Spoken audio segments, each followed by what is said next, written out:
My ancestors, from my great-great-grandfather to my grandfather, my father, all worked here at Omega.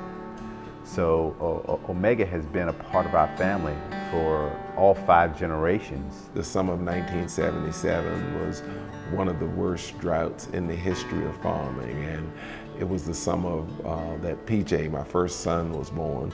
So in the middle of a drought, I had a wife and I had a newborn son, and I had no income from the farm, and I got a call from the people in the fishing industry that said they needed some help.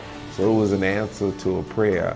My grandfather worked at the plant while sending my dad and his siblings off to college. 12 hours a night and then go to high school. And while I was in college, they afforded me the opportunity to be employed in the summers. 50 years ago, a lot of young African-American men weren't allowed to go off to college and weren't allowed to get into the military, so they relied on a local source of work. Omega allowed me to pay my tuition and take care of myself, which took a lot of the burden and responsibility off of my parents, because if they hadn't have done that, then they would have had to make a decision which one of their 3 children would have had to drop out. Throughout my life, I've seen Omega doing great things for our community. I think they're a big driver in the economy here, and just the vendors that they use around here really depend on them.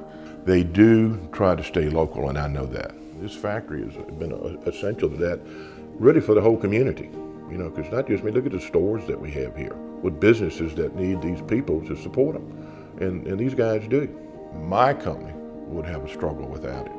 Yeah, I mean, these guys that work here, they own homes around here. So I sell them heating oil. And I also sell gasoline up at my plant. So they buy gasoline to come back and forth to work. So if something happened to Omega, it would be a hardship on Waller Oil Company. It's no doubt in my mind. Omega Protein is the largest private employer, if not the largest employer. The only competition would be the school system. There's lots and lots of people who really depend on the fact that Omega will buy uniforms for a team, or that for us they pay for the lion's share of the fireworks on the 4th of July. In our county seal, in the right-hand corner, we have a picture of a Omega boat. I'm just one of many, many, many people. And it's schools, and it's community services, it's the fire department, it's the EMTs. I'll tell you, I have nothing but good things to say about Omega. And I've been doing this, my father did it before me. Rudolph Waller owned the business. The business is about 80 years old. Clearly, there are a lot of people who this is all they've known their entire life. One of the things that I'm so grateful for is that with the staffing company, we work with young men and women who are just getting out of the incarceration, who've been in the system.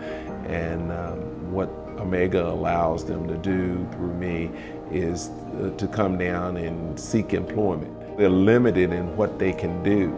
And if they don't get a job, 9 times out of 10, they'll end up back in the system. 3 people call about employment, okay, and 2 people call meeting looking for housing. And put them on our waiting list. And when Omega, this is an opportunity provided for them by Omega. So it's a great thing, and we've helped a lot of people, young men, turn their lives around and keep them out of jail.